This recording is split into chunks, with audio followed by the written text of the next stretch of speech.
Hello friends, welcome to the BPSC mentor orders. आज हम लोग ह्यूमन फिजियोलॉजी की सीरीज का दूसरा चैप्टर स्टार्ट करने जा रहे हैं, जिसका जो है आपका सर्कुलेटरी सिस्टम। तो फ्रेंड्स, इस चैप्टर को हम लोग दो पार्ट में डिवाइड करके पढ़ेंगे। जो पहला पार्ट होगा वो आपका होगा बॉडी फ्लूइड, एंड जो दूसरा पार्ट होगा वो होगा सर्कुलेशन। आज हम आपसे डिस्कस करेंगे बॉडी फ्लूइड, जिसमें कि मेनली आपका ब्लड एंड लिम्फ आता है। ठीक है। एंड एज अ होल जब हम लोग ये डिस्कस करेंगे सर्कुलेटरी सिस्टम, तो वहां पर हम लोग सर्कुलेटरी पाथवे जो हार्ट हो, यानी हार्ट का फंक्शन हो, हार्ट की का स्ट्रक्चर हो, फिर डबल सर्कुलेशन हो, फिर कार्डियक एक्टिविटी का रेगुलेशन, एंड जो डिफरेंट डिसऑर्डर्स है सर्कुलेटरी सिस्टम के, उसको हम लोग स्टडी करेंगे। तो फ्रेंड्स, आज का जो हमारा ये लेक्चर है उसको हम स्टार्ट करते हैं। जितने भी लिविंग सेल हैं उन सबको न्यूट्रिएंट्स चाहिए, ऑक्सीजन चाहिए, एंड उसके अलावा जो अदर एसेंशियल सब्सटेंस है वो भी चाहिए। एंड इसके अलावा जो वेस्ट और हार्मफुल सब्सटेंसेज हैं जो प्रोड्यूस हो रहे हैं हमारे लिविंग सेल में, उसको वहां से कंटिन्यूअसली रिमूव होना भी जरूरी है ना, for the healthy functioning of tissue. तो इसके लिए हमारी बॉडी में, या फिर ये कह सकते हैं कि जितने भी ऑर्गेनिजम्स हैं उनकी बॉडी में एक इफिशिएंट मैकेनिज्म होना चाहिए, है ना, सो दैट कि ये जो सब्सटेंसेज हैं उनका जो ट्रांसपोर्ट है या फिर मूवमेंट है वो सेल्स की तरफ हो पाए। एंड फिर उसका जो वहाँ से रिमूवल, जो हमने बात की थी वेस्ट प्रोडक्ट की एंड अदर सब्सटेंसेज की, उनका वहाँ से रिमूवल भी हो पाए फ्रॉम द सेल। तो डिफरेंट ग्रुप ऑफ एनिमल्स में डिफरेंट तरह के जो मेथड्स हैं वो ट्रांसपोर्ट के। ठीक है। तो अगर हम लोग बात कर लेते हैं लोअर ऑर्गेनिज्म का, लाइक आपका स्पॉन्जेज हो जाए या फिर हाइड्रा हो जाए, तो वहां पर क्या होता है कि उनका जो इन्वायरमेंट का जो फ्लूइड होता है वही उनका सर्कुलेटरी मीडियम होता है। तो मोस्ट ऑफ द केस में आपको वहां पर वाटर ही मिलेगा, है ना। तो वाटर वहां पर आपका एज अ सर्कुलेटरी मीडियम काम करता है। आपने सुना होगा कि स्पॉन्जेज में कैनाल सिस्टम होता है ना, वहाँ पे ऑस्टिया होता है, ऑस्क्यूलम होता है। तो वहां पर जो है वाटर के थ्रू ही न्यूट्रिएंट हो या फिर जो हमारे ऑक्सीजन एंड कार्बन डाइऑक्साइड हो, उसका डिफ्यूजन एंड ट्रांसपोर्ट होता है। बट अगर हम लोग बात कर लेते हैं हायर ऑर्गेनिज्म की, तो वहां पर हमारा एक स्पेशल सर्कुलेटरी फ्लूइड होता है जिसमें मेन है आपका ब्लड, है ना। एंड उसके अलावा लिम्फ का भी रोल होता है as a circulatory fluid, and ये भी ट्रांसपोर्ट ऑफ सर्टेन सब्सटेंसेस में हेल्प करता है। तो अगर बात करते हैं हम लोग ब्लड की, तो ब्लड का जो ये ब्लड जो टर्म है, इसका मतलब जो है ये कहीं ना कहीं आपका जुड़ा हुआ है हीम टर्म से। एंड ब्लड का जो कलर होता है वो आपका रेड होता है। तो जो स्टडी होती है ब्लड की, उसको बोला जाता है फ्रेंड्स हिमेटोलॉजी। एंड जो ब्लड का फॉर्मेशन होगा उसके लिए जो टर्म यूज किया जाएगा उसे बोलेंगे हम लोग हिमेटोपोएसिस। ठीक है। तो ब्लड जो है इसको फ्लूइड कनेक्टिव टिश्यू बोला जाता है। ठीक है। तो ये आपका एक तरह से स्पेशलाइज्ड फ्लूइड कनेक्टिव टिश्यू है। ब्लड के अलावा जो हम एंड कार्टिलेज। तो फ्रेंड्स, ब्लड को ना फॉल्स कनेक्टिव टिश्यू भी बोला जाता है। फॉल्स क्यों बोला जाता है कि नहीं, क्योंकि बोन और कार्टिलेज भी हमारा कनेक्टिव टिश्यू है, लेकिन ब्लड जो है, ब्लड को हम लोग बोलते हैं फॉल्स कनेक्टिव टिश्यू। तो ऐसा क्यों है उसको हम लोग पहले देख लेते हैं। तो ब्लड में कुछ खास चीजें होती हैं, जैसे कि ब्लड में जो है जो ब्लड सेल्स होते हैं वहां पर सेल डिवीजन जो है वो आपका एब्सेंट रहेगा। ठीक है। उसके बाद जो इसका मैट्रिक्स होता है हमारे ब्लड का, जो कि प्लाज्मा है आपका, तो हमारे प्लाज्मा का जो फॉर्मेशन है वो ब्लड में नहीं होता है, वो आपका लीवर में होता है।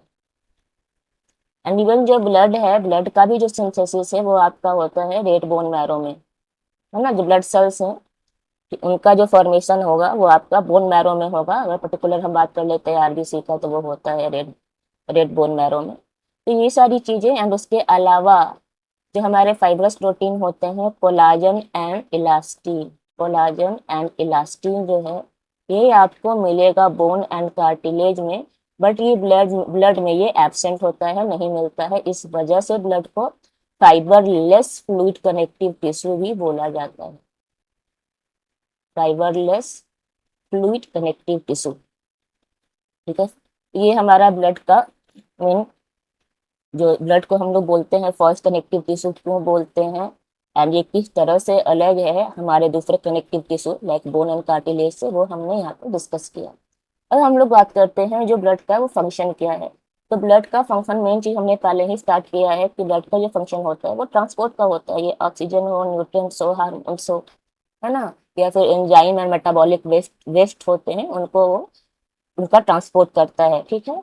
एंड उसके अलावा जो ब्लड है वो हमारा डिफेंस में भी हेल्प करता है। फिर ये बॉडी के टेम्परेचर को भी रेगुलेट करेगा। जब डिफेंस की बात करते हैं तो हमारे बॉडी में जो WBC है उसे सोल्जर बोला जाता है, उसमें हमारे इम्यून सेल्स होते हैं, ठीक है, जिसको IG से डिनोट किया जाता है, वो आगे मैं बताऊंगी आपको।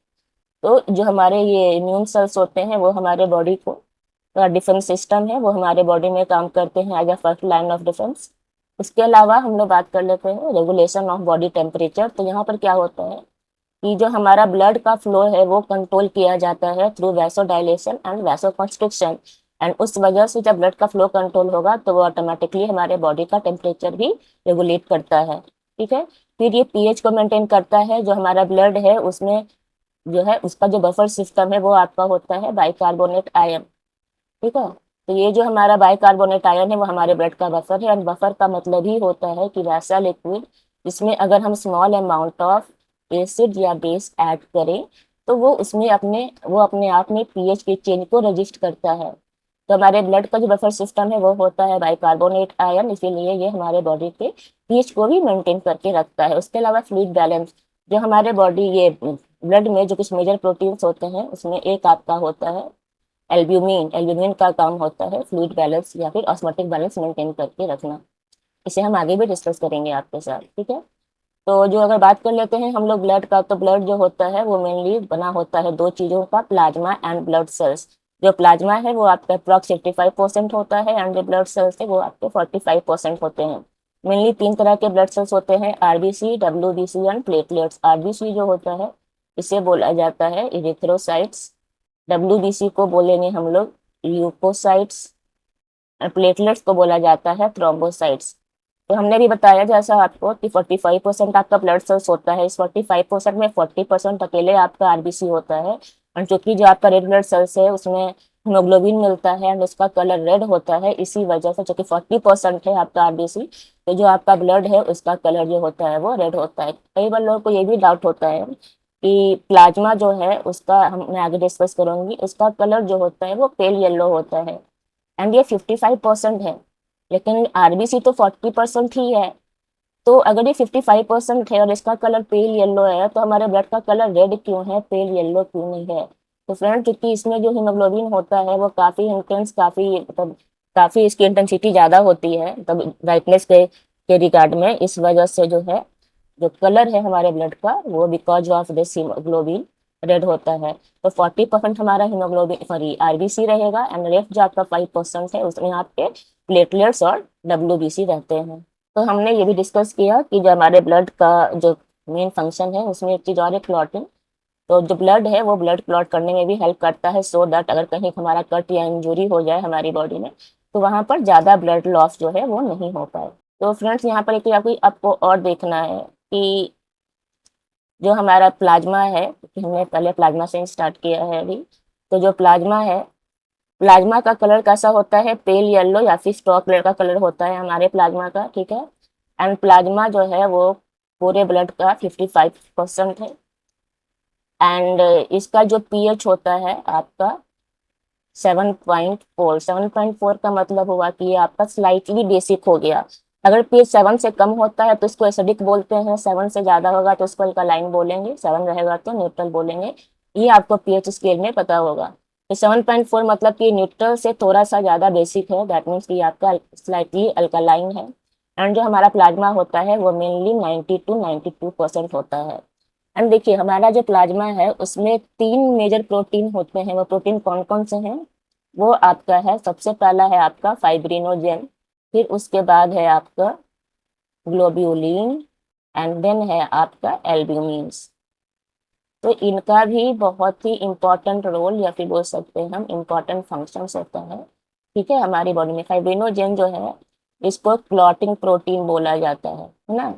दैट मीन्स कि ये हेल्प करता है ब्लड कोगुलेशन यानी क्लॉट फॉर्मेशन में। एंड जब इंजरी होती है तो जो हमारा ये फाइब्रिनोजेन है ये फाइब्रिन में कन्वर्ट हो जाता है। अच्छा, हमने भी पहले बताया था आपको कि जो हमारा ब्लड है वो फाइबरलेस है, तो फाइब्रिन जो है उसको हम लोग फाइबर बोल सकते हैं ना कि भाई यहाँ पर तो देखिए ये फाइब्रिन जो स्ट्रक्चर है वो फॉर्म हो रहा है, लेकिन फाइब्रिन जो है वो हमेशा प्रेजेंट नहीं होता है, वो ब्लड क्लॉट के समय ही फॉर्म होगा, इसलिए जो है ब्लड को फाइबरलेस प्रोटीन एंड साथ में ये सॉरी ब्लड को फाइबरलेस कनेक्टिव टिश्यू है ना एंड फॉल्स कनेक्टिव टिश्यू भी बोला जाता है।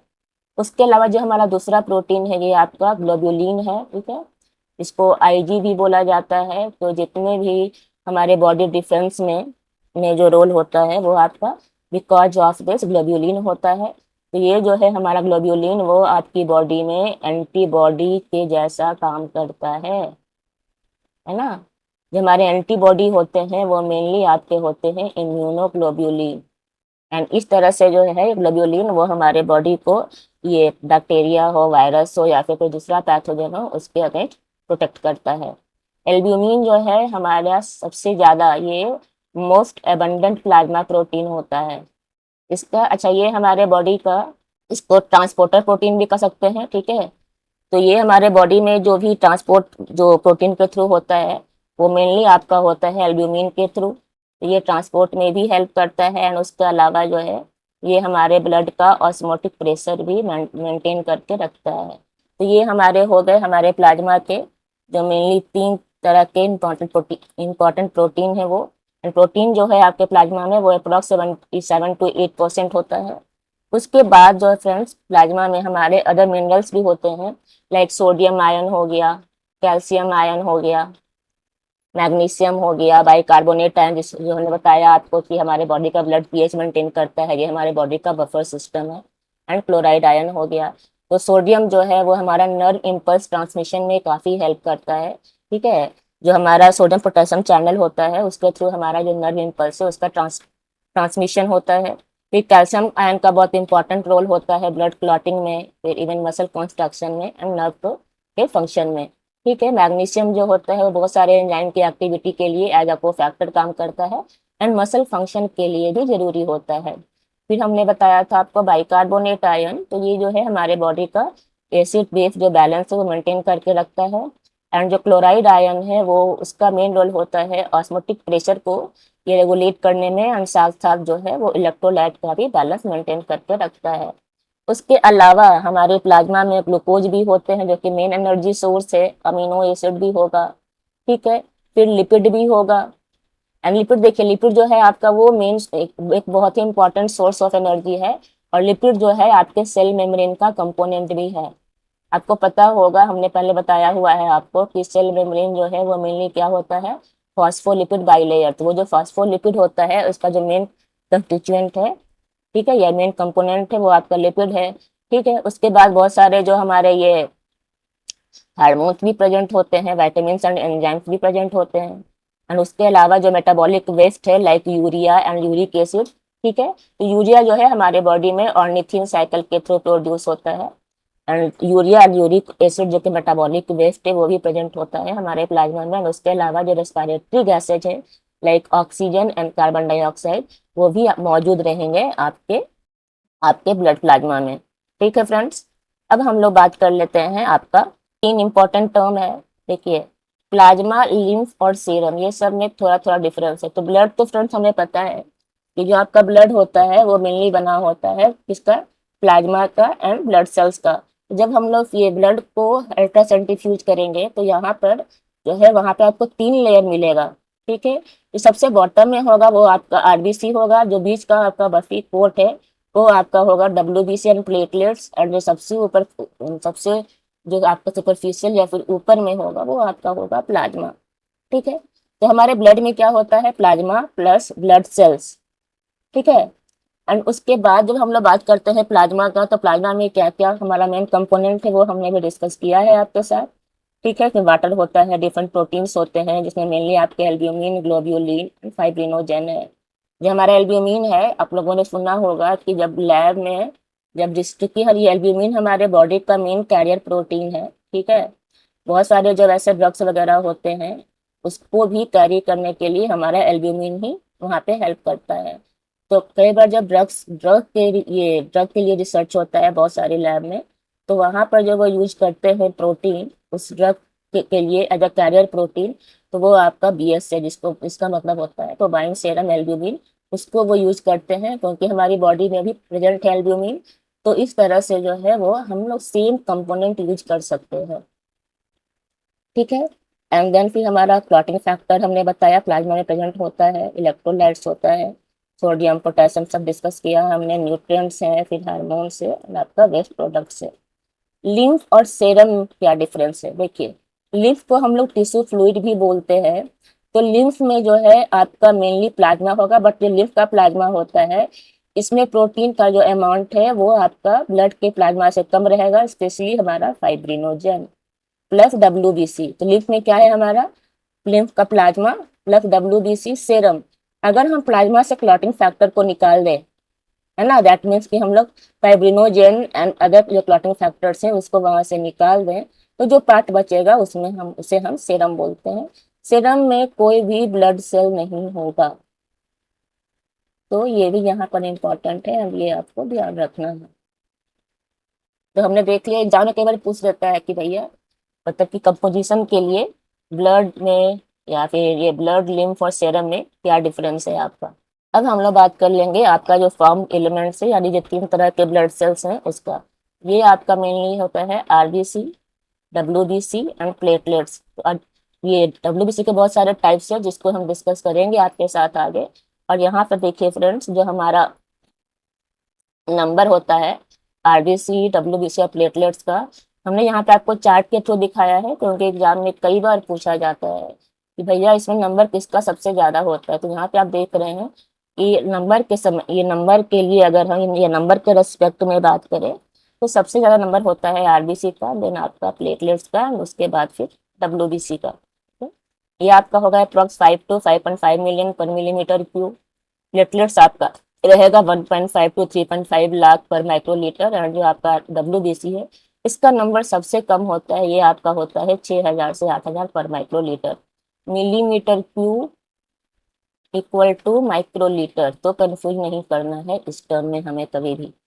उसके बाद हम लोग बात कर लेते हैं आपका आरबीसी का। ठीक है। तो आरबीसी जो है इसको रेड ब्लड सेल्स बोलते हैं। ठीक है फ्रेंड्स।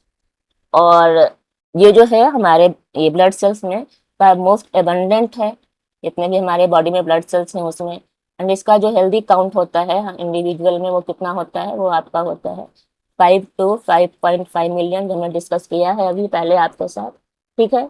एंड उसके अलावा जो ब्लड का ये ब्लड जो आरबीसी का सेल काउंट है वो आपका वैरी करता है। ठीक है। मेल में जनरली ज्यादा होता है, फीमेल में कम होता है। फीमेल में जो इसका नंबर है वो कम होता है because of the menstruation cycle. And फिर उसके अलावा जो है डिफरेंट हार्मोन्स भी रिस्पॉन्सिबल होते हैं। ठीक है। तो जो हमारा मेल है उसमें जो नंबर होगा हमारे आरबीसी का वो आपका जनरली होता है 4.3 to 5.9 मिलियन पर माइक्रोलीटर या फिर पर मिलीमीटर क्यूब। वही फीमेल में जो इसका नंबर है वो आपका हो जाएगा 3.5 to 5.5 मिलियन पर मिलीमीटर क्यूब। ठीक है। एंड उसके बाद जो है आरबीसी प्रोड्यूस कहाँ होता है, ये आपका प्रोड्यूस होता है रेड बोन मैरो में। एडल्ट में जो है आपका आरबीसी आपका रेड बोन मैरो में प्रोड्यूस होता है। ठीक है। एंड जो प्रोसेस होता है आरबीसी के फॉर्मेशन का उसे बोला जाता है इरिथ्रोपोएसिस। जो आरबीसी के फॉर्मेशन का प्रोसेस है उसके लिए जो टर्म यूज किया जाता है वो है आपका एरिथ्रोपोएसिस।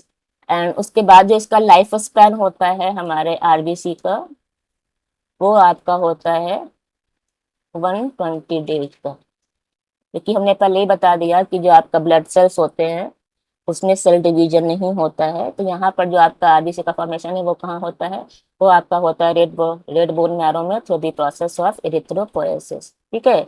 जिसकी वजह से या फिर सो दैट जो आपका ओल्ड सेल है ना, या फिर जो वर्न आउट सेल है वो वहां से आसानी से आपका रिप्लेस हो सके। उसके बाद फ्रेंड जो हमारा आरबीसी है इसका जो शेप होता है कैसा होता है, डिस्क शेप, या बोल सकते हैं ये आपका होता है बाइकॉनकेव शेप में। इस शेप को बोला जाता है बाइकॉनकेव। तो अगर हम लोग बात कर लेते हैं मैमेलियन आरबीसी का, तो ये यहाँ पे आपका इसका शेप होगा बाइकॉनकेव। एंड यहाँ पे न्यूक्लियस जो है वो आपका एब्सेंट होता है। ये बहुत खास चीज है। ठीक है। लेकिन हाँ, वही कैमल में हम लोग बात करें तो जो कैमल एंड लामा में, क्योंकि ये भी तो मैमल से, आपका मैमल्स में हम मैमल्स की बात कर रहे हैं, तो कैमल एंड लामा में जो है आपका न्यूक्लियस प्रेजेंट रहेगा। एंड यहाँ पर जो आपका ये आरबीसी का शेप है वो आपका ओवल होता है। तो आरबीसी में क्या होता है हमारा फ्रेंड, आरबीसी में आपका प्रेजेंट होता है हीमोग्लोबिन, एंड हीमोग्लोबिन में होता है आयरन। तो जो रेड कलर होता है वो हमारा होता है बिकॉज ऑफ दिस आरबीसी।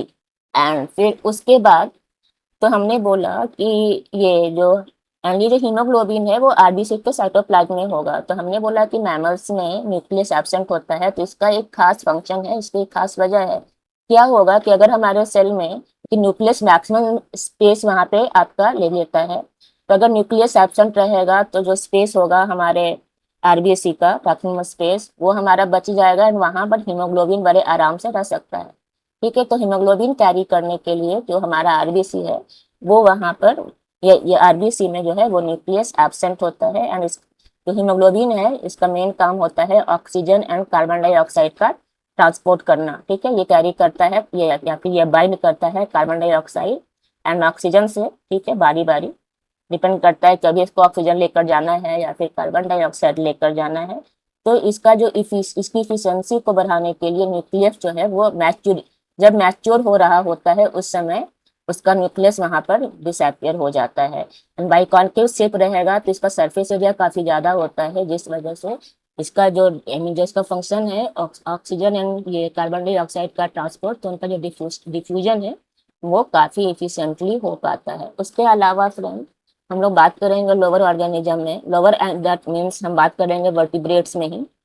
तो एम्फीबिया, ठीक है, यहाँ पर आपका न्यूक्लियस जो है वो प्रेजेंट होगा। ठीक है। तो यहाँ पर जो है आपका न्यूक्लियस प्रेजेंट होता है। तो देखिए ये जो आपका फिश और एम्फीबिया है, आप लोगों को पता होगा पोइकिलोथर्मस, ये नाम सुना होगा आप लोगों ने। हम लोग या फिर ये एक्टोथर्मिक है और हम लोग जो है वो एंडोथर्मिक है। तो इनका जो बॉडी टेम्परेचर है वो इसको कंट्रोल करके नहीं रखते। इनका जो टेम्परेचर होता है बॉडी का वो उनके इन्वायरमेंट के अकॉर्डिंग चेंज होता रहता है। तो इनकी जो एनर्जी रिक्वायरमेंट है वो कम है। ठीक है। इसीलिए इनका जो ये आरबीसी है उसमें न्यूक्लियस प्रेजेंट रहेगा। तो यहाँ पर अगर हीमोग्लोबिन कम भी रहेगा दैट मीन्स ये कम ऑक्सीजन कैरी करेगा। ठीक है। और अगर ऑक्सीजन कम कैरी करेगा तो जो एटीपी का प्रोडक्शन है वो भी कम होगा। तो सिंस इनको अपने बॉडी के टेम्परेचर को कंट्रोल नहीं करना है तो इनकी एनर्जी रिक्वायरमेंट कम है, तो यहाँ पर न्यूक्लियस एब्सेंट भी रहेगा तो कोई दिक्कत नहीं है।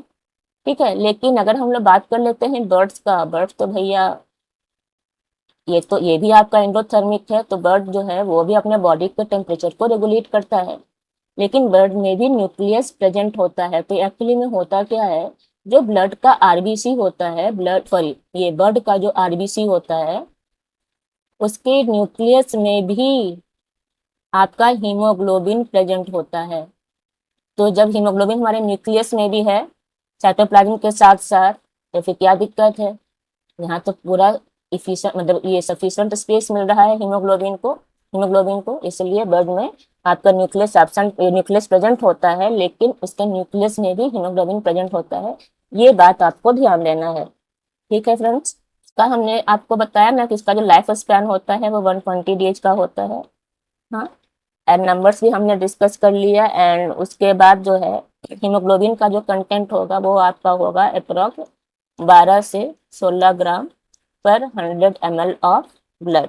इसका भी वैरी करेगा मेल और फीमेल में। अगर मेल की बात करें हम लोग तो ये अप्रोक्स आपका होता है 13.5 टू 17.5, ठीक है, ग्राम पर 100 ml ऑफ ब्लड। और अगर बात कर लेते हैं फीमेल में तो फीमेल में जो इसका होता है वो होता है आपका अप्रोक्स 12 टू या फिर 12, हाँ 12 टू 16 ग्राम मोटा मोटी होता है आपका। ये देखिए ये बहुत ज़्यादा वैरी नहीं करेगा डिफरेंट डिफरेंट बुक्स में। तो आपको एक रेंज याद रख लेना है, इसके आसपास में ही आपको एग्जाम में ऑप्शन देगा, तो इसको आप वहाँ पे बहुत आराम से कर सकते हो। ठीक है। एंड इसका जो साइज होता है काफ़ी छोटा होता है, सिर्फ 7 माइक्रोमीटर सॉरी 7.5 माइक्रोमीटर यहाँ पे दिख रहा होगा आपको, है ना। उसके बाद हम लोग जब बात कर लेते हैं आपका रेड ब्लड सेल्स का, जब क्योंकि लाइफ स्पैन कितना होता है 120 डेज का, उसके बाद जो हमारा ओल्ड या डैमेज आरबीसी होगा उसको वहां से रिप्लेस भी करना होगा। तो ये काम जो है मेनली आपका होता है स्प्लीन में। ठीक है, स्प्लीन को हम लोग बोलते हैं ग्रेवयार्ड ऑफ आरबीसी, यानी कि कब्रगाह। यहाँ पर जो आपका ओल्ड एंड डैमेज आरबीसी है, ठीक है, वो यहाँ पे डिस्ट्रॉय होता है। तो जब यहाँ पे आपका डिस्ट्रॉय होता है आरबीसी, तो वो भी बहुत एक इम्पोर्टेंट चीज है जो मैं डिस्कस कर देती हूँ आपको। जब आरबीसी, चूंकि हमने पहले ही बता दिया क्या इसमें हमारा हीमोग्लोबिन होता है, दैट मीन्स ये बना हुआ है दो चीज से, हीम प्लस ग्लोबिन। ग्लोबिन हमारा प्रोटीन है, ये बना होता है अमीनो एसिड का। तो ये जाकर अल्टीमेटली आपका अमीनो एसिड में ब्रेक डाउन हो जाएगा या फिर टूट जाएगा। हीम जो है आपका, ये हीम जो है ये आपका ब्रेक हो जाता है आयरन एंड बिलीवर्डिन में। आयरन आपका नेक्स्ट यूज होगा जब नेक्स्ट हम बनाएंगे आपका फ्रेश आरबीसी, वहां पर इसकी रिसाइकलिंग हो जाएगी। और ये जो आपका बिलीवर्डिन है, ये जाके आपका फर्दर कन्वर्ट हो जाता है बिलीरुबिन में। एंड ये जो आपका काम होता है बिलीवर्डिन से बिलीरुबिन बनने का, ये काम आपका होता है लीवर में। ठीक है। एंड एक चीज और मैं बताना भूल गई आपको कि ये जो आरबीसी होता है, इसका ये भी जो है पीएच को मेंटेन करने में इसका रोल होता है, यानी इसका ही भी बफरिंग रोल होता है। तो हीमोग्लोबिन जो है वो आपका बाइंड कर सकता है विद H प्लस आयन। ठीक है, तो इस वजह से जो है हमारा जो आरबीसी है, इसका भी रोल होता है बफरिंग या फिर बफर के जैसा ये काम करता है। अब हम लोग बात कर लेते हैं डब्ल्यूबीसी का, जिसको हम लोग फ्रेंड्स ल्यूकोसाइट्स बोलते हैं। एंड चूंकि इसमें आपका हीमोग्लोबिन एब्सेंट होता है, इसमें हीमोग्लोबिन एब्सेंट रहेगा, इसीलिए इसका जो कलर होता है ये आपका कलरलेस होगा। ठीक है, इसका नंबर काफी कम होता है, इसका नंबर होता है 6000 से 8000, सबसे कम नंबर इसी का होता है ब्लड सेल्स में। ठीक है, सेल्स पर मिलीमीटर क्यूब या फिर पर माइक्रोलीटर। इनका जो लाइफ स्पैन होता है वो जनरली काफी कम होता है as compare to RBC. And ये आपका कहाँ फॉर्म होता है, ये आपका मेनली बोन मैरो में फॉर्म होता है। ठीक है, उसके अलावा जो इसका मैच्योरेशन है वो आपका लिम्फोइड ऑर्गन्स में भी होता है। ठीक है, आरबीसी को जो है हम लोग बोलते हैं first line of defence. RBC जो है इसे बोला जाता है फर्स्ट लाइन ऑफ डिफेंस, है ना। यानी जब भी अगर हमारे बॉडी में अटैक होगा आपका बैक्टीरिया, वायरस, फंजाई या अदर पैरासाइट का, तो ये वहां पे हमारी बॉडी को प्रोटेक्ट करेगा उस इन्फेक्शन से। ठीक है, उसके अलावा ये हमारे बॉडी का डैमेज सेल है उसको भी वहां से रिमूव करता है, एंड हमारी बॉडी को ये इम्यूनिटी भी प्रोवाइड करता है। ठीक है, हमने पहले बताया कि जो हमारे एंटीबॉडीज है जिनका मेन रोल होता है इम्यून सिस्टम में, वो आपका होता है इम्यूनोग्लोबुलिन, जो कि आपका ग्लोबुलिन प्रोटीन है। अब ये जो हमारा डब्ल्यूबीसी है, ये अच्छा हाँ, इसमें न्यूक्लियस भी प्रेजेंट होता है। ये देखिए, ये चीज जो खास चीज है जो आपको इसको अलग बनाता है आरबीसी से, पहली बात इसमें हीमोग्लोबिन जो है वो एब्सेंट होता है, न्यूक्लियस प्रेजेंट रहेगा, ये शॉर्ट लिव्ड होता है, इसका लाइफ स्पैन काफी कम होता है, और जिसका नॉर्मल काउंट है वो आपका होता है 6000 से 8000 पर मिलीमीटर क्यूब। ठीक है, एंड उसके बाद जो हम लोग बात करेंगे डब्ल्यूबीसी का, तो ये मेनली आपका दो तरह का होता है। एक होता है एक ग्रेन्युलोसाइट्स एंड दूसरा होता है ग्रेन्युलोसाइट्स। जो ग्रेन्युलोसाइट्स है, इसमें एक्चुअली में इनके जो साइटोप्लाज्म है उसमें आपको विजिबल्स ग्रेन्यूल्स मिलेंगे। जब इसको स्टेन किया जाएगा डिफरेंट डाई से, तो वो एक बहुत ही प्रोमिनेंट और बहुत ही यूनिक कलर देते हैं। तो जो आपका ग्रेन्युलोसाइट्स है ये मेनली तीन तरह का होता है, neutrophil, then eosinophils and then आपका बेसोफिल। एंड ये जो आपका एक ग्रेन्युलोसाइट्स है ये मेनली दो तरह का होता है, लिम्फोसाइट एंड मोनोसाइट। इसका नंबर देख लीजिए, तो सबसे जो मोस्ट एबंडेंट है वो है आपका न्यूट्रोफिल। ठीक है, देन आपका लिम्फोसाइट, फिर मोनोसाइट एंड इस्नोफिल, एंड सबसे कम है आपका बेसोफिल। उसके अलावा इनका फंक्शन भी काफी इंपॉर्टेंट है जो कि हमको जानना चाहिए। तो देखिए, तो हम लोग बात कर लेते हैं फंक्शन में।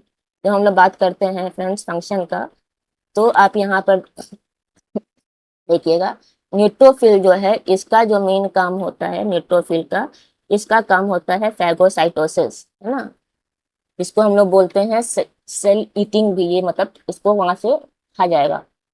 फिर हमारा जो इस्नोफिल है, ठीक है, तो इसका हमारा काम हो गया फैगोसाइटोसिस। इस्नोफिल है ये हमारा एलर्जिक रिएक्शन में भी हेल्प करता है, उसके अलावा ये हमें इन्फेक्शन से भी बचाता है। ठीक है, फिर ये जो आपका बेसोफिल है, इसका मेन रोल होगा इन्फ्लामेशन में एंड एलर्जिक रिएक्शन में भी इसका काफी इंपॉर्टेंट रोल होता है। अब हम लोग बात कर लेते हैं आपका लिम्फोसाइट्स का। तो लिम्फोसाइट्स जो है, जो आपका स्पेशल सेल बनते हैं B lymphocyte and T lymphocyte, ठीक है ना, जो कि इम्पोर्टेंट आपके इम्यून सेल्स हैं, वो आपका कहाँ बनेगा, वो आपका बनेगा लिम्फोसाइट से। ठीक है, तो ये आपका ये टी लिम्फोसाइट, बी मतलब यहाँ पर बोन मैरो, टी मतलब थाइमस। तो ये दोनों आपके B lymphocyte and T lymphocyte है, ये प्रोड्यूस होते हैं बोन मैरो में। लेकिन जब बात आती है मैचुरेशन की, तो ये आपका टी लिम्फोसाइट है, ये आपका मूव कर जाता है थाइमस में। जो बी लिम्फोसाइट है, ये आपका वहाँ बोन मैरो में ही मैच्योर होता है। तो इससे जो हमें इम्यूनिटी मिलती है, ठीक है, वो बिकॉज ऑफ द एंटीबॉडी, तो उसको बोला जाता है ह्यूमोरल एंटीबॉडी, ह्यूमोरल इम्यूनिटी और इम्यूनिटी। एंड इससे हमको मिलता है cell mediated immunity, cell mediated immunity. ठीक है। उसके बाद फ्रेंड्स, यहाँ पे इसका स्ट्रक्चर में खास चीज देखना है, इनका जो न्यूक्लियस होता है वो काफी प्रोमिनेंट होता है और बहुत ही इसमें इसके डिफरेंट डिफरेंट शेप्स होते हैं। लाइक अगर हम बात कर ले आपका न्यूट्रोफिल का, तो इसका जो न्यूक्लियस होता है वो आपका 2 to 5, कहीं कहीं 3 to 7 भी मिलता है लिखा हुआ, तो उसको देख के कंफ्यूज नहीं करना है। तो इसका जो न्यूक्लियस होता है वो आपका 2 to 5 लोब होता है। ठीक है, फिर इस्नोफिल जो है वो आपका बाइलोब रहेगा। बेसोफिल जो है, इसका भी न्यूक्लियस बाइलोब या फिर एस शेप के जैसा होता है। लिम्फोसाइट का न्यूक्लियस काफी बड़ा होता है, दिख रहा होगा आपको, है ना, एंड बिल्कुल राउंड शेप में होता है। फिर मोनोसाइट की बात करें तो इसका न्यूक्लियस होता है आपका किडनी या फिर बीन के शेप में। ठीक है, अब उसके बाद आपको, हाँ, न्यूट्रोफिल का चूंकि हमने आपको बता दिया कि इसका जो मेन काम होता है वो फेगोसाइटोसिस का होता है। तो ये इनगल्फ करेगा या फिर बैक्टीरिया को डिस्ट्रॉय कर देगा। तो जो हमारा एक्यूट इन्फ्लेमेटरी रिस्पॉन्स होता है, इसमें मेन रोल होता है हमारे न्यूट्रोफिल्स का। एंड इसीलिए इसको कई बार first line of cellular defence भी बोला जाता है। ठीक है, फिर जो हमारा ये स्नोफिल है, ये हमने बताया कि इसका जो नंबर होता है काफी कम होता है। ये हमारे बॉडी को बचा के रखता है पैरासिटिक इन्फेक्शन के अगेंस्ट। ठीक है, एंड ये हमें मोस्ट ऑफ द केस में जब एलर्जिक रिएक्शन होता है हमारी बॉडी में, लाइक अस्थमा में या फिर है फीवर में, तो वहां पर भी हमारा इस्नोफिल का मेन रोल होता है। ठीक है, एंड उसके बाद अगर बात कर लेते हैं हम लोग बेसोफिल का, ये सबसे कम लीस्ट एबंडेंट डब्ल्यूबीसी है। ठीक है, इसका परसेंटेज कितना होता है, 0.5 to 1% ओनली। एंड उसके बाद यहाँ पर 3 मेन चीज है जो ये रिलीज करता है। एक है आपका हिस्टामाइन, इसका मेन रोल होता है आपका एलर्जिक रिएक्शन और फिर इन्फ्लामेशन में। फिर आपका हिपेरिन, जो कि आपका एंटी कोगुलेंट है। तो आपकी बॉडी में जो आपका बॉडी में जब ब्लड आपकी बॉडी में इनसाइड द बॉडी रहता है ब्लड, तो वो वहां पे क्लॉट नहीं करता है। तो हिपेरिन जो है वो आपका एंटी कोगुलेंट है, एंटी कोगुलेंट है। एंड सेराटोनिन, जिसको कि हम लोग हैप्पी हार्मोन बोलते हैं, ठीक है, सेराटोनिन, एक मिनट, ये जो आपका सेराटोनिन है, ठीक है, क्योंकि ये भी पार्टिसिपेट करता है इन्फ्लेमेटरी रिस्पॉन्स में, तो ये भी प्रेजेंट रहेगा आपका बेसोफिल में। तो इस तरह से जो हमारा बेसोफिल है, इसका मेन रोल होता है एलर्जी एंड इन्फ्लेमेटरी रिस्पॉन्स में। अब हम लोग बात कर लेते हैं एक ग्रेन्युलोसाइट्स का। तो ये मेनली दो हो गया, एक आपका हो गया लिम्फोसाइट, ठीक है, जो कि आपका 20 to 25% होता है, एंड फिर दूसरा है आपका मोनोसाइट, जो कि आपका 6 to 8% होता है। तो लिम्फोसाइट जो है, हमने पहले बता दिया कि यहाँ पे मेनली दो तरह का होगा, बी लिम्फोसाइट जो कि बी सेल बनाएगा, एंड टी लिम्फोसाइट जो है वो आपका टी सेल बनाएगा। तो बी लिम्फोसाइट से आपको मिलता है humoral immunity, sorry immunity, and T lymphocyte से आपको मिलेगा सेल मेडिएटेड इम्यूनिटी। ठीक है, एंड उसके बाद जो आपका मोनोसाइट है, ये भी काम करता है एज अ मैक्रोफेज, ये भी आपका फैगोसाइटिक सेल है। ठीक है, एंड ये जो है सबसे ज्यादा अमाउंट जो है वो आपका किसका होगा, अमाउंट सबसे ज्यादा होता है न्यूट्रोफिल का। साइज जो है वो सबसे बड़ा होता है आपका लिम्फोसाइट का। लिम्फोसाइट जो है वो आपका लार्जेस्ट डब्ल्यूबीसी है, इसका जो साइज है वो आपका सबसे ज्यादा होता है। अब हम लोग बात करेंगे फ्रेंड्स प्लेटलेट्स का। तो प्लेटलेट्स को हम लोग क्या बोलते हैं, थ्रोम्बोसाइट बोलते हैं। अच्छा, प्लेटलेट्स को जो है कंप्लीट सेल नहीं बोला जाता है, ठीक है, क्यों, क्योंकि ये सेल फ्रैगमेंट होता है ना। एंड इसका जो प्रोडक्शन होता है या फिर इसका जो मदर सेल है उसको बोला जाता है मेगाकैरियोसाइट, और ये भी आपका बनता है बोन मैरो में। इसका जो नॉर्मल काउंट होता है 1.5 टू 3.5 लाख पर मिलीमीटर क्यूब।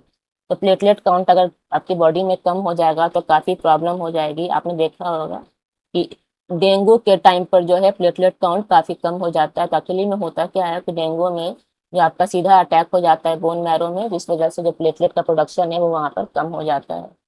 ठीक है, एंड ये आपका ब्लड क्लॉटिंग में हेल्प करता है, एंड ये रिलीज करता है आपका क्लॉटिंग फैक्टर एंड बनाता है प्लेटलेट प्लग। इसको हम लोग आगे डिस्कस करेंगे। अगर प्लेटलेट काउंट जो है वो आपका कम हो जाए तो ब्लड क्लॉटिंग सही से नहीं हो पाएगी, एंड वहाँ पे आपको एक्सेसिव ब्लीडिंग की वजह से हेमोरेज का जो चांसेस है या जो रिस्क है वो काफ़ी हद तक इंक्रीज हो जाएगा।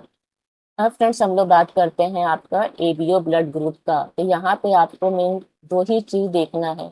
जब भी हम लोग बात करेंगे ब्लड ग्रुप का तो यहाँ पे आपको मेनली दो चीज देखना है। एक चीज आपको देखना है एंटीजन। एंटीजन जो है, ठीक है, यानी अगर आपकी बॉडी में कोई भी फॉरेन सब्सटेंस आए जो आपकी बॉडी का पार्ट नहीं हो तो उसको हम लोग एंटीजन बोलते हैं।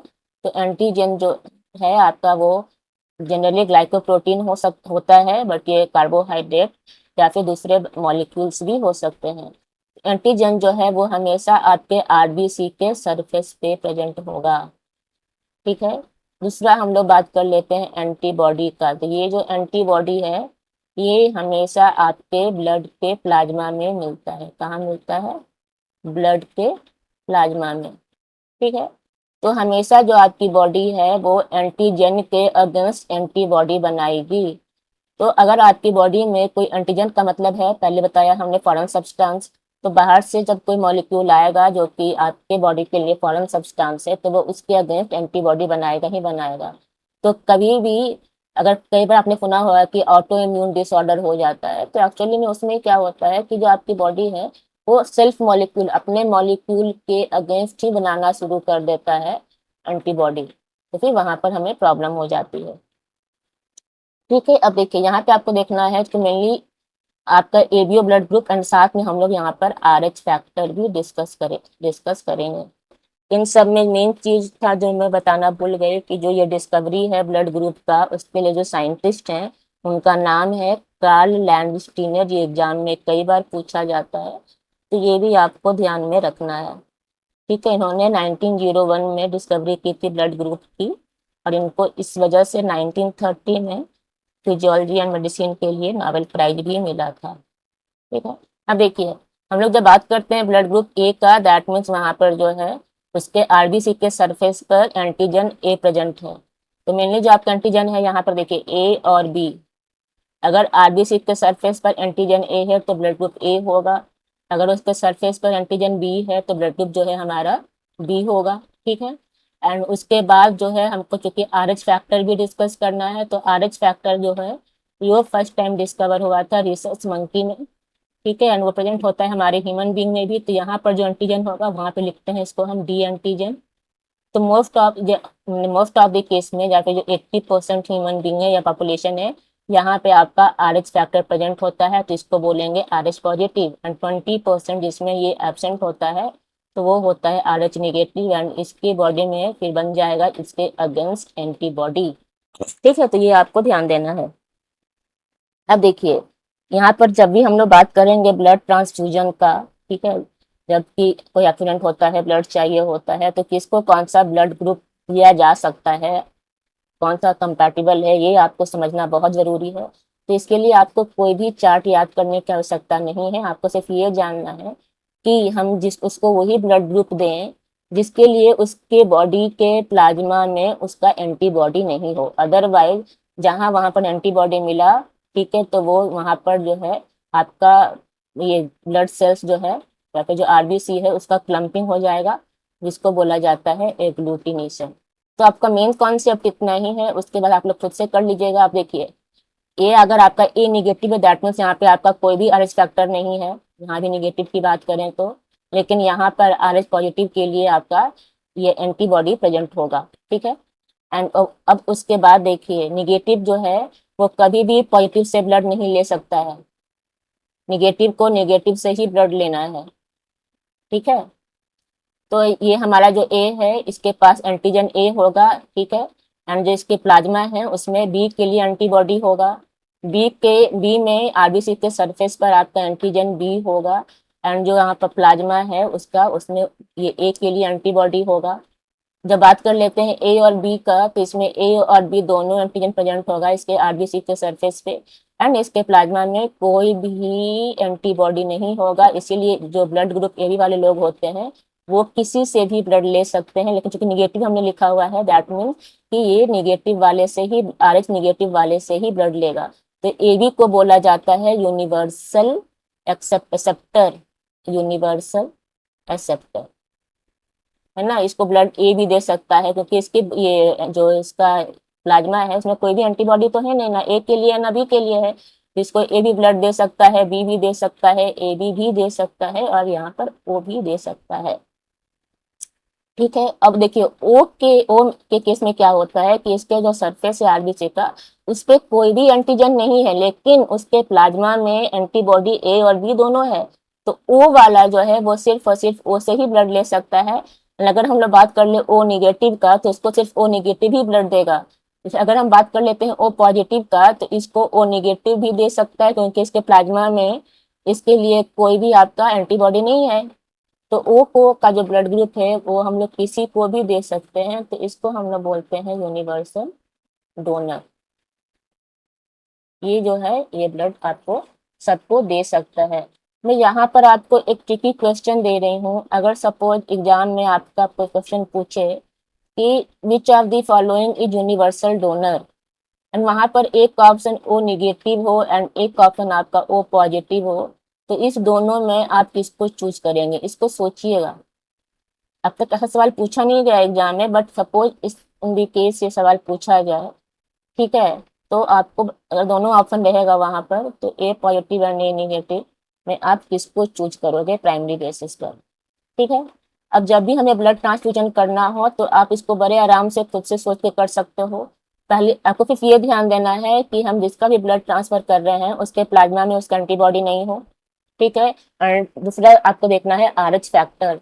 तो जो आर एच निगेटिव होता है उसके प्लाज्मा में आर एच के लिए एंटीबॉडी होता है। तो आर एच निगेटिव जो है, ठीक है, उसको भी ध्यान देना है आपको। तो अब जब भी ब्लड ट्रांसफ्यूजन करना है तो ए को ब्लड कौन कौन दे सकता है, ए को ए दे सकता है और ओ भी दे सकता है, बी को बी दे सकता है और ये ओ दे सकता है, ए बी को जो है सब दे सकता है, ए भी दे सकता है, बी भी दे सकता है, ओ भी दे सकता है और ए बी भी दे सकता है, ठीक है। बस आपको ये ध्यान देना है क्योंकि जब हम लोग बात करेंगे ए निगेटिव की, निगेटिव को ब्लड जो है वो सिर्फ निगेटिव ही देगा, ठीक है। जैसे कि यहाँ बात कर लिए ओ पॉजिटिव का तो इसको ओ निगेटिव भी दे सकता है और ओ पॉजिटिव भी दे सकता है, लेकिन निगेटिव की बात कर लें तो यहाँ पे आपको ओ पॉजिटिव इसको ब्लड नहीं दे सकता है, ठीक है। बस यही चीज ध्यान रखना है, डिफरेंट कॉम्बिनेशन आप बहुत इसको आराम से कर लीजिएगा, इसके लिए बिल्कुल भी परेशान होने की आवश्यकता नहीं है, ठीक है। अब हम लोग थोड़ा सा डिस्कस कर लेते हैं एबीओ ब्लड ग्रुप इनहेरिटेंस। तो यहाँ पे आपका दो टर्म ध्यान देना, पहली बात कि ये आपका केस है मल्टीपल एलील का, एंड दूसरी बात कि यहाँ पर आपको कोडोमिनेंस भी देखने को मिलता है। ये क्या चीज़ है पहले इसको समझ लेते हैं हम लोग, इसके बाद जो एग्जाम्स में प्रॉब्लम आए हुए हैं इसको लेकर वो मैं आपको सॉल्व भी करवा दूंगी, तो वहाँ पे आपका कॉन्सेप्ट और भी ज़्यादा अच्छे से क्लियर हो जाएगा। तो मल्टीपल एलील यहाँ पर इसलिए बोला जा रहा है क्योंकि जब भी आप लोग बात करोगे डिप्लॉयड ऑर्गेनिज्म में या फिर किसी भी जीन की बात अगर करोगे तो किसी भी जीन का दो कॉन्ट्रैक्टिंग फॉर्म होता है, एक होता है डोमिनेंट और एक होता है आपका रिसेसिव एलील। तो अगर सपोज हम लोग बात कर लेते हैं आपको समझाने के लिए यहाँ पर टॉलनेस के लिए, लंबाई के लिए, हाइट के लिए, तो यहाँ पर हम सपोज टी लिख दिया तो ये डोमिनेंट एलील हो गया, ये स्मॉल टी लिख दिया ये आपका रिसेसिव एलील हो गया। तो किसी भी डिप्लॉयड इंडिविजुअल में दो एलील प्रेजेंट होंगे, तो आइदर प्लस टी, फिर कैपिटल टी हो सकता है, कैपिटल टी स्मॉल टी हो सकता है, स्मॉल टी हो सकता है। तो ये हो गया जीनोटाइप। तो इसका जो फिनोटाइप होगा ये, क्योंकि दोनों आपका कैपिटल डोमिनेंट है तो ये आपका हो जाएगा टॉल। यहाँ पे एक डोमिनेंट और एक रिसेसिव है तो यहाँ डोमिनेंट वाला है वो आपका एक्सप्रेस होगा, तो ये आपका हो जाएगा ड्वार्फ हो सकते हैं। क्योंकि यहाँ दोनों रिसेसिव है तो ये आपका हो जाएगा ड्वार्फ। ये सिंपल सा जो आपका मेंडलियन इनहेरिटेंस है जो सबसे बेसिक है, सिर्फ ये आपको ध्यान रखना है, बाकी चीजें यहाँ पे फिर काफी आसान हो जाएंगी आपके लिए। तो देखिए यहाँ पर अब यहाँ पे हमने कहा कि मल्टीपल एलील है। यहाँ पे जो ब्लड ग्रुप है ये, इसमें आपका मेनली 3 एलील रिस्पॉन्सिबल है। ठीक है, एक है आपका IA, IB और ये आपका हो गया स्मॉल आई। क्योंकि दोनों ये आपका डोमिनेंट को डोमिनेंट है, जब भी दोनों साथ में होगा तो दोनों एक्सप्रेस होगा। लेकिन ये चूंकि रिसेसिव है तो ये जब इसी के साथ भी होगा, अगर इसके साथ या इसके साथ, तो ये या फिर ये एक्सप्रेस होगा। जब दोनों यहाँ पे आपका स्मॉल आई होगा तो आपका वहां पर जो है सिर्फ ये स्मॉल आई एक्सप्रेस होगा। तो देखिए अब ब्लड ग्रुप क्या क्या होता है। मेनली हमारा ब्लड ग्रुप A है, B है और फिर आपका ब्लड ग्रुप O है। तो ए का जो जीनोटाइप है वो क्या हो जाएगा आपका IA हो सकता है, या फिर IA ये स्मॉल आई हो सकता है। बी की बात करें तो IB हो सकता है, एंड IB स्मॉल आई हो सकता है। ब्लड ग्रुप O की बात करें तो small I. And blood group AB की बात करेंगे तो ये आपका हो जाएगा IAIB। बस इतना ही कॉन्सेप्ट है, उसके बाद कोई दिक्कत नहीं होगी आपको। उसके अलावा जो हमारा RH फैक्टर था, तो जब भी हमारा RH फैक्टर होगा तो पॉजिटिव होगा एंड नेगेटिव होगा। यहाँ पर आपका डी एंटीजन होता है, जब भी आपका दोनों में क्रॉस होगा तो आपको मिलेगा यहाँ पर RH पॉजिटिव। ठीक है, अब यहाँ पे सिर्फ अगर ये कॉन्सेप्ट आपको पता है, ठीक है, तो आप बड़े आराम से कैसा भी प्रॉब्लम रहेगा उसको कर सकते हैं। अभी नेक्स्ट स्लाइड में या फिर जो कुछ क्वेश्चन वगैरह मैं डिस्कस करूंगी आपके साथ, तो उसको डिस्कस करेंगे। तो वहां पर आपका जो ये डाउट थे वो आपका और भी अच्छे से क्लियर हो जाएगा। अब देखिए यहाँ पर एक जो हमारा कॉन्सेप्ट होता है या फिर एक जो प्रॉब्लम होती है वो होता है आपका एरिथ्रोब्लास्टोसिस फर्टाइलिस। एक्चुअली में होता क्या है कि जब भी मैरिज होगी आपका, यहाँ पे आपका फादर जो होगा वो RH पॉजिटिव है, अगर ये साइन होता है मेल का, मेल पेरेंट का, और मदर हमारी जो है वो RH निगेटिव है। ठीक है, तो इनका जो बच्चा होता है वो आपका RH पॉजिटिव होगा। ठीक है, हाँ RH पॉजिटिव होगा। और ये हमने बता दिया कि RH निगेटिव जो होता है उसकी बॉडी में, उसके प्लाज्मा में RH पॉजिटिव का एंटीबॉडी होता है। तो देखिए एक्चुअली में होगा क्या यहाँ पर आपका, जो यहाँ पर आपका RH निगेटिव मदर है, ठीक है, इसके अंदर जो बच्चा पल रहा है वो आपका RH बहुत पॉजिटिव है। क्योंकि यहाँ प्लासेंटल बैरियर होता है तो इस वजह से इन दोनों का ब्लड मिक्स नहीं होगा, तो यहाँ पे आपका जो बच्चा है वो बिल्कुल सेफ है। तो RH निगेटिव जो मदर है इसके संपर्क में आपका RH पॉजिटिव जो बच्चा है उसका ब्लड नहीं जा रहा है। ठीक है, दोनों अपना आराम से अलग अलग सेपरेट है, कोई दिक्कत नहीं है। ठीक है, अब उसके बाद जब फिर डिलीवरी होती है तो उस समय क्या होता है, तो जो बच्चे का ब्लड होता है जो कि RH पॉजिटिव है, ठीक है, वो कहीं ना कहीं इंटर कर जाता है मदर के सर्कुलेशन में ड्यूरिंग डिलीवरी।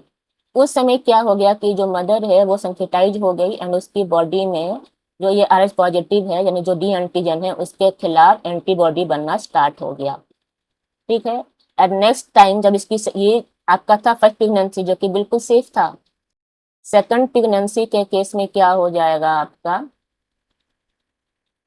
कि यहाँ पर जो एंटीबॉडी प्रोड्यूस हो चुका है अब वो प्लासेंटा को क्रॉस करके जो यूट्रस से वहां चला जाएगा एंड यहाँ पर जो बच्चा है यहाँ पे ये इसको नुकसान पहुंचाएगा, है ना। एंड वहां पे आपका फिर एग्लूटिनेशन और हेमोलिसिस होगा, जिस वजह से जो बच्चा है वो एनीमिक हो जाता है, उसमें जॉन्डिस हो के लक्षण दिखाई देते हैं। एंड वहां पे आपका डिफरेंट डिफरेंट तरह के कॉम्प्लिकेशंस भी होते हैं। तो इसके लिए एक उपाय क्या है कि जब after the pregnancy and during the second pregnancy जो है मदर को दे दिया जाता है एंटी एंटी RH एंटीबॉडी का। ठीक है, जब इसको दे दिया जाएगा एंटी, यानी कि ये जो हम आपका एंटीबॉडी बन रहा था वो उसको बनने ही नहीं देगा एंड उस केस में जो हमारा सेकंड प्रेगनेंसी है वो आपका सेफ रहता है। अब हम लोग फ्रेंड्स बात कर लेते हैं आपका ब्लड क्लॉटिंग का। ये भी काफी इंपॉर्टेंट प्रोसेस है एंड यहाँ पे आपको कुछ सर्टेन प्रोटीन है उनका नाम ध्यान में रखना है एंड यहाँ पे कैल्शियम आयन का बहुत बड़ा रोल होता है, वो आपको ध्यान देना है। तो जो ब्लड होता है उसमें पूरा 13 क्लॉटिंग फैक्टर्स होता है। तो सारा आपको जानना नहीं है, बस मैंने एक नंबर आपको बता दिया एंड कैसे आपका होता है ब्लड कोगुलेशन, ये आपको यहाँ पर जानना है।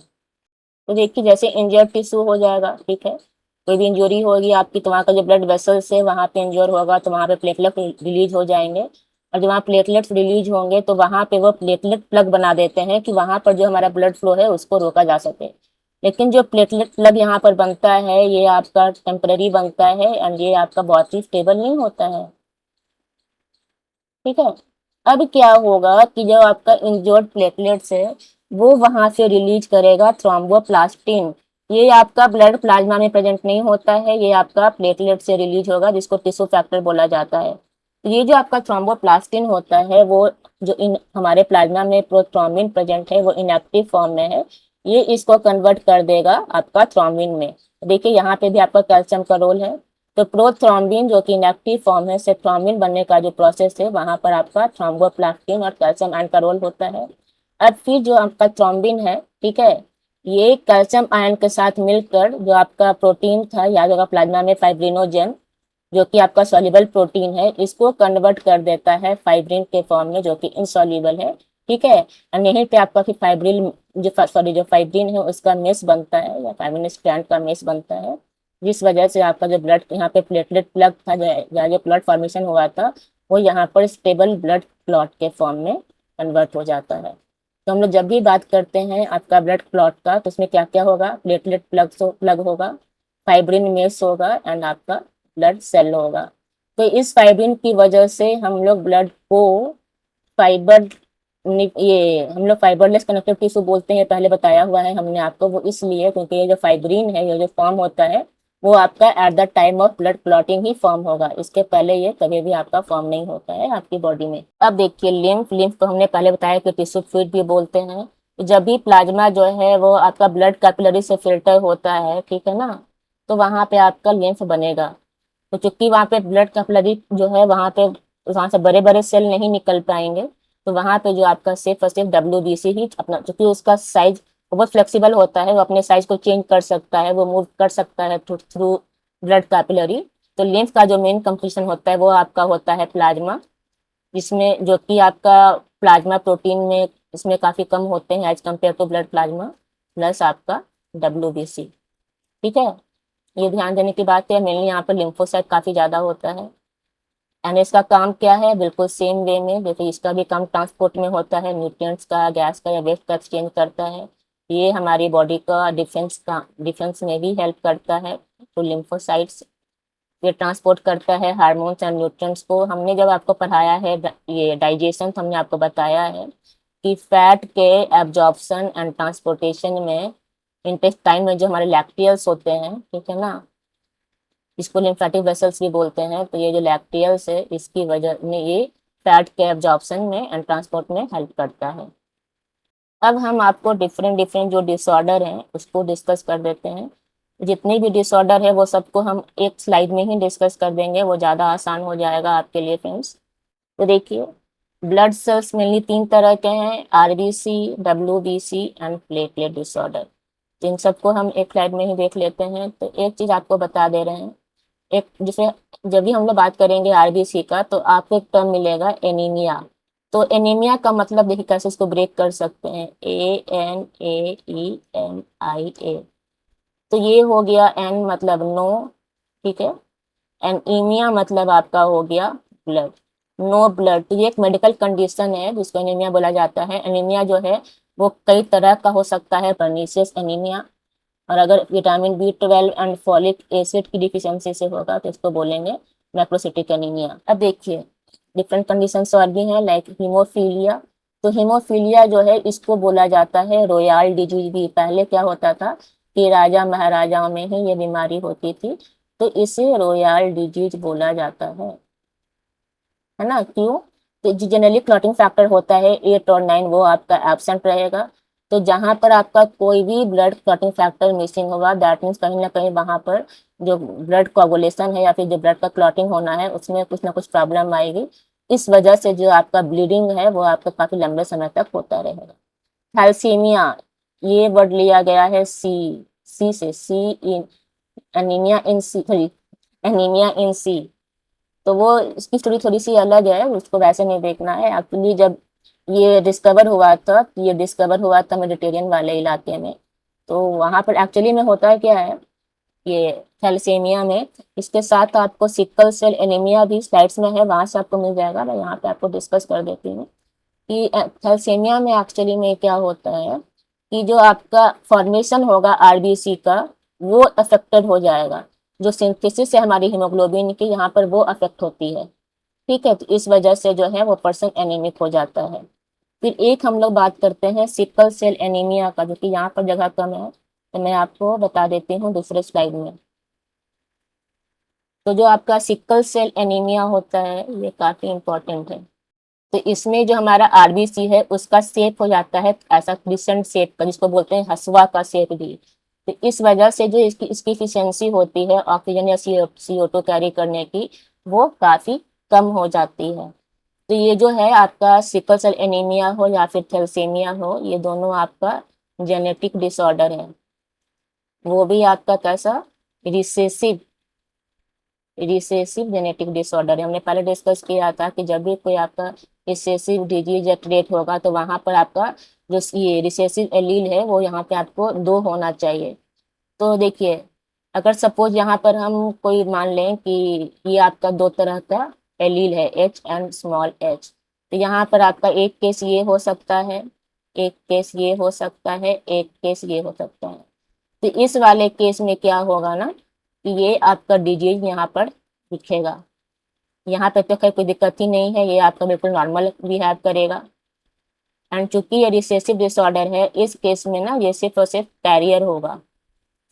एंड जो कैरियर होता है सिकल सेल एनीमिया का, ये आपका मलेरिया रेजिस्टेंट होता है। ये बहुत ही इंपॉर्टेंट पॉइंट है, ये एग्जाम में पूछा जा सकता है। देखिए इस केस में जो आपका फिनोटाइप है ये आपका नॉर्मल ही होगा, इसमें उसको डिजीज नहीं होगा। लेकिन चूंकि इसके पास ये स्मॉल एच कैरी कर रहा है, तो इसमें एक अच्छी चीज आ जाती है कि ये जो आपका कैरियर होता है सिकल सेल एनीमिया का, वो मलेरिया रेजिस्टेंट हो जाता है। उसके बाद हम लोग बात करते हैं।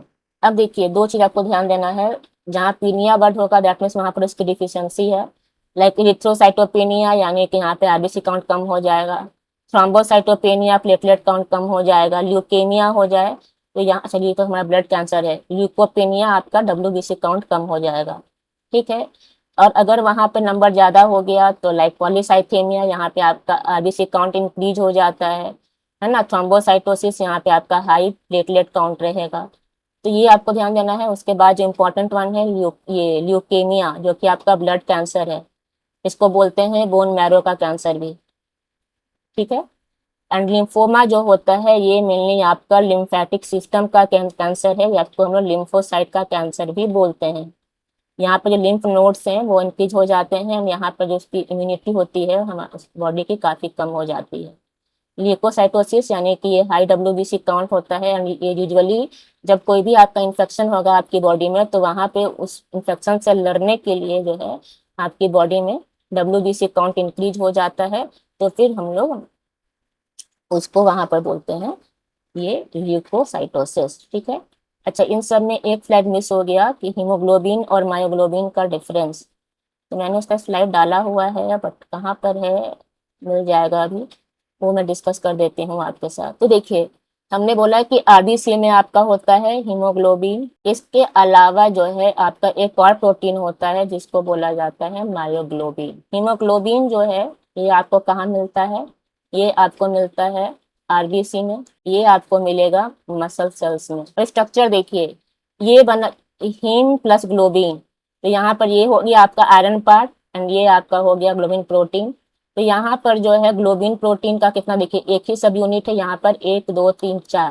तो यहाँ पर आपका टोटल 4 सब यूनिट है एंड यहाँ पर आपका 1 सब यूनिट है। अगर यहाँ पर 4 सब यूनिट है तो देखिए यहाँ पे 1 2 3 4 4 हीम ग्रुप है। ये जो आयरन है वो इसको दिखाया गया है यहाँ पर अलग से। तो यहाँ पे आपका 4 हीम ग्रुप रहेगा, यहाँ पर आपका 1 हीम ग्रुप रहेगा। एंड उसके अलावा एक और खास बात, हीमोग्लोबिन है ये आपका ऑक्सीजन कैरी करता है, ऑक्सीजन कैरिंग प्रोटीन है। और जो मायोग्लोबिन है ये आपका ऑक्सीजन स्टोरिंग प्रोटीन है। तो इसको ध्यान रखिएगा, यहाँ से भी कई बार सवाल पूछा जा सकता है। ठीक है, तो ये चैप्टर हमने कमोबेश आई थिंक ब्लड जो चैप्टर है हमने कंप्लीट किया आपके साथ। एंड उसके बाद जो एग्जाम्स में आए हुए क्वेश्चन है वो हम डिस्कस कर लेते हैं जल्दी से। उसके बाद फिर आपका ये चैप्टर कंप्लीट हो जाएगा। with reference to the blood in a normal person, which one of the following statement is correct? ठीक है, तो चूंकि अभी ये हमने आपको पढ़ाया नहीं है तो इसको भी होल्ड पर डालिए आप।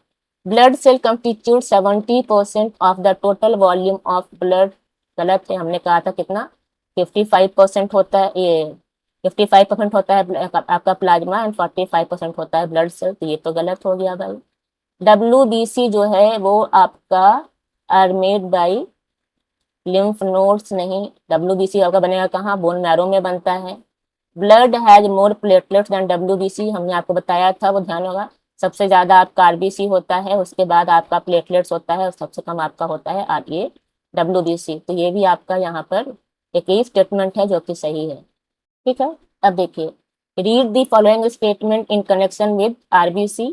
ठीक है, एंड यहाँ पे जो करेक्ट आंसर है वो आपको टिक करना, दे हैव आयरन, करेक्ट है। रेड कलर देता है, ये सही है। They provide immunity against disease, ये गलत है। एंड दे कैरी ऑक्सीजन, ये सही है। तो आपका सही क्या हो जाएगा यहाँ पर 1, 2 एंड 4, 1, 2 एंड 4 आपका ये वाला होगा।